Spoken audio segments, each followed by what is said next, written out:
Bonjour, bienvenue dans une vidéo où je vais lire mes notes de cours pour réviser. Et pour faire un truc pour réviser avec une caméra qui tremble. Voilà. Donc, histoire du cinéma, semestre 2, 1930-1960. J'ai loupé un seul cours, le dernier. Pourquoi? Bonne question. J'ai pris pas mal de notes durant ce cours. Et donc on va commencer par l'introduction générale, bien évidemment.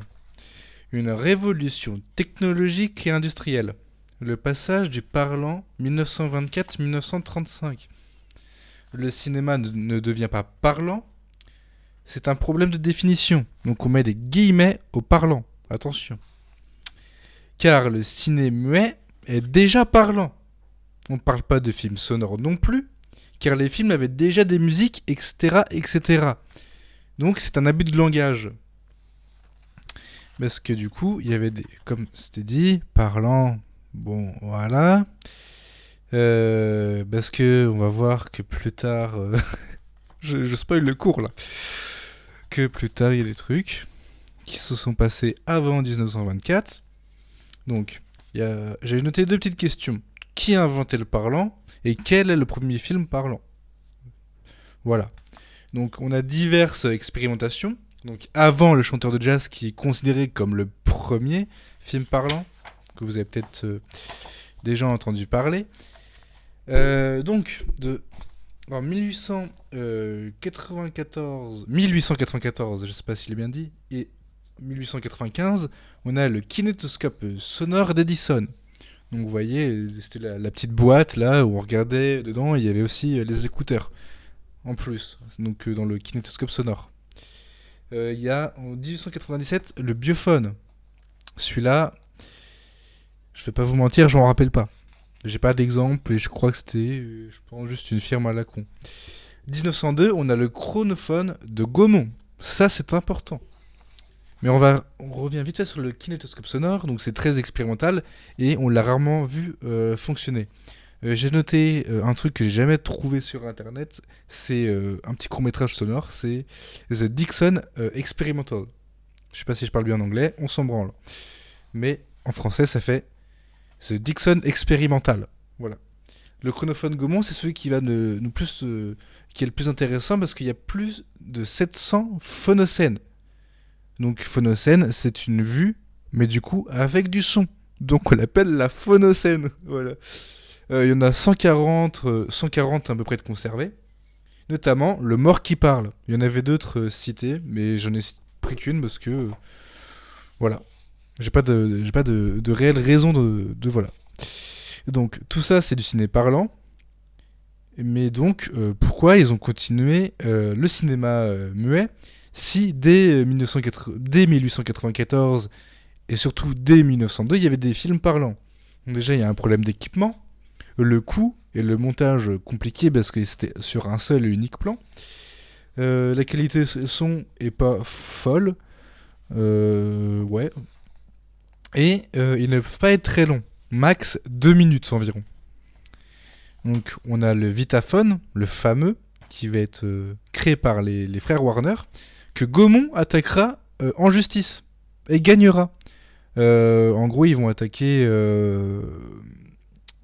Warner parce que Warner ils sont en mode ouais, on a fait le premier film parlant, et Gaumont ils seront en mode non, c'est nous qui avons fait avec le chronophone. Et en gros ils diront, et le procès ils feront oui, vous avez raison. Et c'est plus ou moins juste un procès euh, histoire de dire oui, c'est vrai, vous avez raison. 2 minutes, un film sonore, ça compte, ok. Donc 1927, on a le chanteur de jazz, donc le plus connu, le vrai premier comme les gens l'appellent.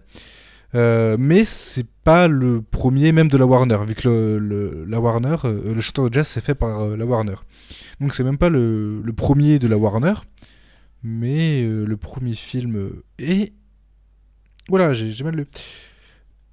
Du coup, ouais, le chanteur de jazz c'est bon, c'est pas le premier film de la Warner ni des autres. Et du coup, en 1928, on a le premier film 100% parlant et long métrage. Donc voilà, c'est Light of New York, j'ai pas noté le réel, mais du coup là, dans le chanteur de jazz, c'était juste des musiques qui étaient chantées, et du coup là, Light of New York, c'est vraiment 100% parlant. Donc la transition entre le muet et le parlant mettra très longtemps, 10-15 ans en fonction des pays. On va revenir plus tard, il me semble, après. URSS fait des films muets jusqu'à 1936 parce qu'ils sont grave en retard. Donc en 1925, on va revenir sur les dates. 1925, on a la Warner X Western Electric pour créer le Vitaphone. 1931, 1931, on a la fin de l'ère du Sound Disc. En 1932, Sound Disc définitivement abandonné par la Warner. Je sais plus vraiment ce que c'est, mais il me semble que c'était euh, un, un moyen qui était pas. Le son n'était pas sur la pellicule et après ils vont le mettre sur la pellicule, mais on va voir ça plus tard, il me semble. De toute façon, là c'est l'introduction générale. Si ça tombe, si tout ça tombe au partiel, et bah. Cool. Cool, mais je pense pas. Warner ont fait d'autres trucs avant donc le chanteur de jazz, du type court-métrage. Donc le chanteur de jazz, pas beaucoup de prise de vue de parole, beaucoup de chanter, et garde les codes du cinéma muet. Voilà. Et même il y a des cartons la plupart du temps du film. Les Looney Tunes sont des films parlants, parce que pareil, avec le fameux Mickey Mousing, etc., même les bruitages, etc., ça fait de ça un film parlant. Pas parlant par la voix forcément, mais en tout cas par le son. Donc un film plus sonore, mais bon, ça reste parlant, selon le prof. Moi, je suis plutôt d'accord avec ce qu'il dit. Je suis fan de Victor Barba, donc c'est pour ça que je suis très d'accord avec ce qu'il dit. Concurrent, on a la RCA, je ne me rappelle plus du nom complet. On a la Fox et la Société des films sonores, donc la Tobis. Voilà. En 1929, la Tobis dépose un brevet pour le photophone. Donc c'est une piste sonore intégrée à la pellicule. Donc du sound on film. Voilà, le fameux sound on film, c'est vraiment le son qui est intégré à la pellicule. Si j'ai la motivation de faire du montage pour la vidéo, peut-être que je mettrai une image du sound on film. Donc c'est un son sans optique. Non, sans optique, pardon. Et donc les premiers, c'est la Fox avec le Moviton, voilà. Donc ils font ça pour un docu et vont beaucoup reprendre le concept. Et beaucoup vont reprendre le concept. Donc on va partir sur des exemples, j'ai bien l'impression. Sunrise ou L'aurore de Murnau. Donc Murnau, pour les gens qui connaissent, Nosferatu, il faut le connaître. Surtout en histoire du cinéma. mais pourquoi je me prends donc pas de parlant, mais sonore. On n'a aucune ligne de dialogue, mais le film est... pardon, excusez-moi. Le film est sorti un mois après le chanteur de jazz. Donc ici, 1927. Voilà. Mais il y avait du son, voilà. Peut-être pour des bruits d'oiseaux. Voilà. Donc la RCA impose un standard avec le photophone, mais le problème c'est qu'ils ne font pas de film. Voilà. Petit problème, ils font pas de film. Ils signent avec des studios, ils vont créer leur propre studio et prennent le nom de la RKO. Voilà, la RKO, un peu plus connue. Aujourd'hui, je sais pas s'ils font encore des films, j'ai pas l'impression de connaître leur logo.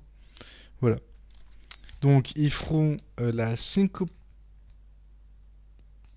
Ok, attendez. Syncopation. Syncopation. Bon, vous n'avez pas arrivé à lire, mais pas grave. C'est 1929, premier film de la RKO, entre dans le Big Five avec MGM, Paramount, la Fox. Attends. Big Five, MGM, Paramount, RKO. MGM, j'ai déjà dit. Bah, la Tobis, j'imagine. Et Paramount, j'ai déjà dit. Bon, enfin bref. Peut-être que je les ai notés après et on reviendra dessus. Ouais, je crois que je les ai vraiment notés.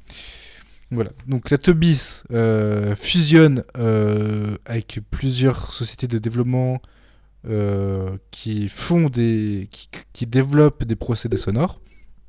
Voilà. On a déjà un peu ça pour le moment. Donc on a une standardisation de la pellicule. Donc 1909-1927, on a un format 1.33 2.1. Je sais plus comment on dit, mais en gros 1.33 2.1. 1927, 1932, 1.24, 1. 1932, 1953, 1,37,1. Voilà. Voilà, voilà.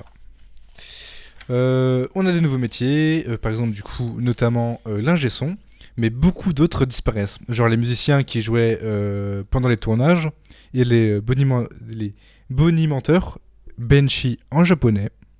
Ils sont importants, les benchi, attention. Gardez le mot benchi au cas où dans la tête. Hein.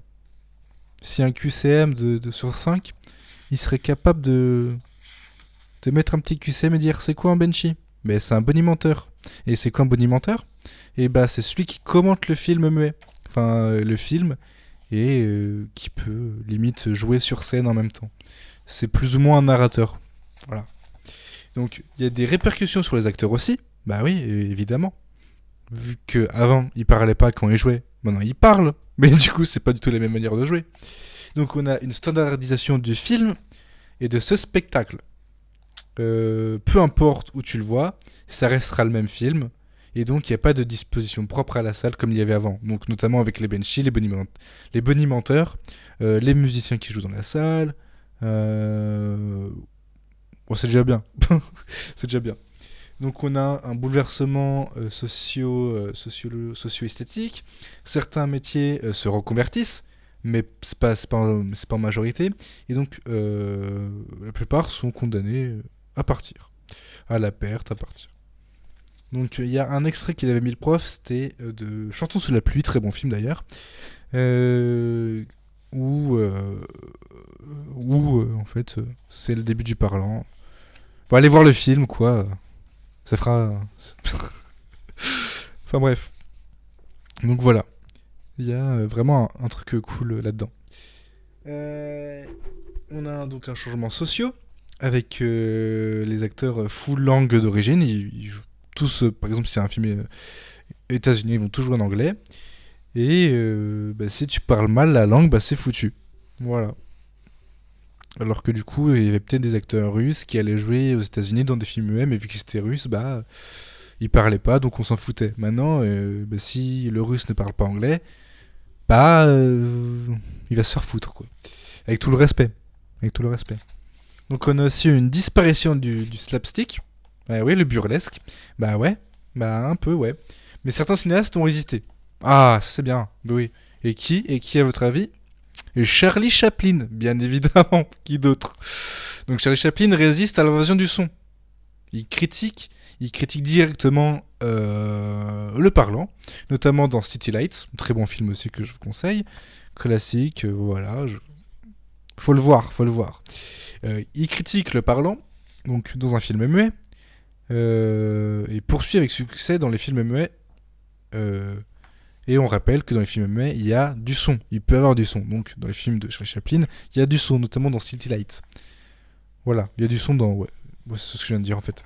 Donc l'industrie est en marge du parlant. Pour les USA, il faudra 4 à 5 ans pour que la disposition soit installée. 7 à 8 ans en Europe, donc on va dire dans le gros pack occident, France, Angleterre, Allemagne, tout ça. Et plus de 10 ans, par exemple, pour l'URSS. Donc, la sonorisation des salles aux États-Unis, en 1927, il y a 100 salles équipées pour 21 000 en 1931. Donc, 1928-1929, on a une période de transition. Pourquoi c'est si rapide? On améliore et on diffuse. Il n'y a pas de garde des brevets comme il y a pu avoir auparavant. Je sais plus, c'était pour Edison et tout. Enfin bref. La Warner pouvait diffuser chez Paramount et vice versa. Ils avaient un accord. Voilà. Donc on a une verticalité du système, mot que le prof ne nous a fait que de bassiner depuis le début du semestre, mais c'est important. C'est important, j'espère que je l'ai bien pris en note, parce que c'est un peu chiant à expliquer. Et donc c'est une intégration verticale, le studio possède 90% des salles, investissent eux-mêmes dans leurs salles pour upgrade. Le cinéma USA domine le monde. Comment vont faire car personne n'a le système dans les autres pays? Pour traduire, c'est compliqué. C'est un vrai paradoxe car ça va doper les salles de ciné, Mais d'un autre côté, ça a freiné l'exportation des films. En tout cas, au début. Donc, comment exporter des films? Eh ben, on fait plusieurs versions. Voilà. Sous-titres dès 1929, ça va pas du tout marcher. Doublage va arriver, mais au début, problème de synchro, forcément. Solution, plusieurs versions. Des versions multiples. Films tournés en plusieurs langues, souvent avec d'autres metteurs en scène, d'autres acteurs. Et par contre, avec les mêmes décors. Le premier film dont on a pris l'exemple, c'est Blackmail de Alfred Hitchcock. Donc il y a une version muet et une version parlant. La mise en scène change. La version parlante se focalise sur Alice, du coup grâce au son. Usage du son intelligent, fabriquer un univers sonore. Le prof dit avec 20 ans d'avance sur tout le monde, ce qui est probablement vrai, venant d'Hitchcock. Mais j'ai pas vu le film, donc ça va être compliqué. Et il a noté psychologie du son. Voilà. Après, on a le film L'Opéra des Ketsu, mise en scène différente entre les deux versions et deux adaptations à part entière. J'ai noté que ça, je vous le dis. Dracula 1931, il y a une version muet, USA et espagnole. Moi, j'ai vu que la version USA, même si la version espagnole a l'air d'être vraiment mieux. Donc c'est un phénomène unique dans le cinéma, très particulier, et représente bien l'incertitude du marché. Voilà. Mais en gros, c'est pas du tout le même film, globalement. Donc les doublages et sous-titres vont finalement réellement arriver. Ça coûte trop cher les versions multiples, coûte 10 fois plus que le doublage. Forcément, tu refais un film. Et tout simplement, l'intro est finie. Voilà, 16 minutes 55. Eh bah bon courage. Hein. Bon courage.